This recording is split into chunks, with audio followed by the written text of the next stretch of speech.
Assalamualaikum warahmatullahi wabarakatuh. Perkenalkan, kami dari kelompok 9 akan menjelaskan tentang profesionalitas dai dalam komunikasi dakwah lintas budaya. Anggotanya yang pertama yaitu ada Kamilatus Saadah, yang kedua Dimas Muhammad Hamzah, dan yang ketiga Hafiz Al-Thoriq. Materi yang pertama yaitu tentang profesionalitas dai dalam komunikasi dakwah lintas budaya. Profesionalisme seorang dai dalam pengertian yang luas masih dipertanyakan. Dai sebagai agent of change harus mempunyai visi misi yang jelas, tidak saja menyangkut wawasan Islam yang utuh, tapi juga visi menyeluruh tentang problem sosial, ekonomi, politik, dan budaya dalam mengarahkan umat Islam kepada suatu tatanan yang lebih mapan.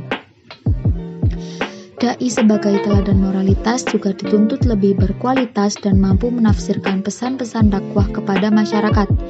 Sesuai dengan tuntutan pembangunan umat, maka dai pun hendaknya tidak hanya terfokus pada masalah-masalah agama, tapi mampu memberi jawaban dari tuntutan realitas yang dihadapi masyarakat saat ini. Perkembangan kebudayaan dan peradaban masyarakat membuat dakwah harus menghadapi berbagai hal yang beberapa di antaranya merupakan hal baru. Dengan kata lain, pemaknaan dan pelaksanaan dakwah harus mempertimbangkan social setting dalam masyarakat. Sebagai seorang dai perlu memiliki profesionalitas dalam dakwahnya. Yang pertama, dai sebagai konselor, yang kedua, dai sebagai problem solver, yang ketiga, dai sebagai komunikator, yang keempat, dai sebagai manajer, dan yang terakhir, dai sebagai entrepreneur. Ya, selanjutnya, dai sebagai konselor. Dai sebagai konselor harus mampu berperan antara lain: 1. Mendampingi dan membina masyarakat. 2. Mendampingi dan membina mu'alaf. 3. Mendampingi dan membina organisasi sosial keagamaan. 4. Mendampingi dan membina anak muda. Selanjutnya, kemampuan dai sebagai konselor dapat diasah melalui 3 cara, yaitu 1. Membangun hubungan pribadi dengan mad'u. 2. Menumbuhkan sikap pengertian terhadap kecenderungan mad'u. 3. Bersikap sabar terhadap mad'u. Selanjutnya yaitu dai sebagai problem solver. Dai masa kini bukan hanya dibutuhkan sebagai penyampaian ajaran agama, namun juga sebagai pemecah masalah yang timbul dari proses reinterpretasian dan pelaksanaan ajaran agama. Maka, untuk membekali diri seorang dai perlu melakukan: 1. Memperbanyak data tentang berbagai masalah dakwah. 2. Memahami setting sosial masyarakat setempat. 3. Mampu berbaur dengan berbagai lapisan masyarakat. 4. Bekerja sama dengan organisasi sosial keagamaan masyarakat. Yang ketiga yaitu dai sebagai komunikator. Beberapa hal yang harus dimiliki seorang dai sebagai komunikator adalah: 1. Memiliki kemampuan retorika.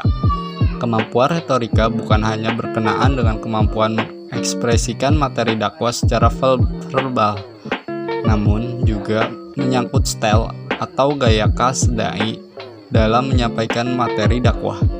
Yang kedua, memiliki pengetahuan dasar tentang psikologi individual serta sosial. Ilmu psikologi merupakan ilmu pendamping dalam membantu dai menentukan karakteristik, kecenderungan, serta kondisi mad'u.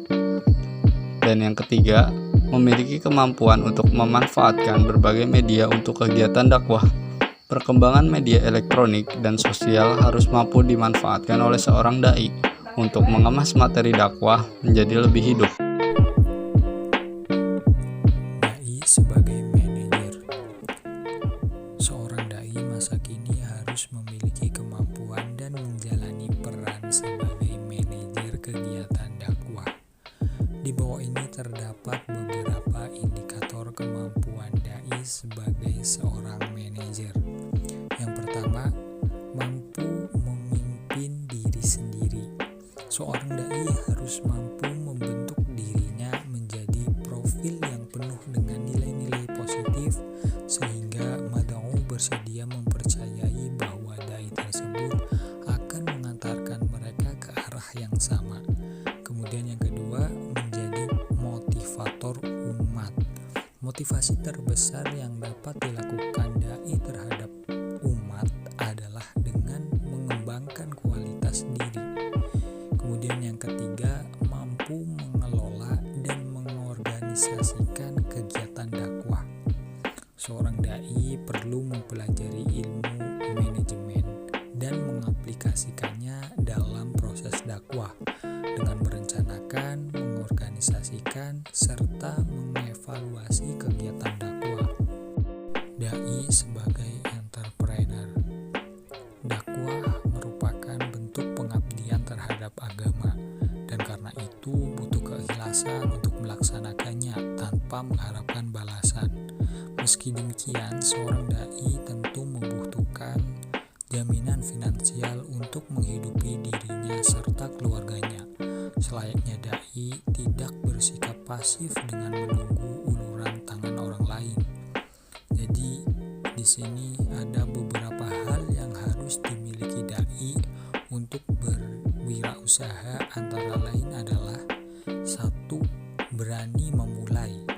Memulai sebuah usaha tentu tidak mudah, perlu adanya keberanian untuk menghadapi segala kemungkinan.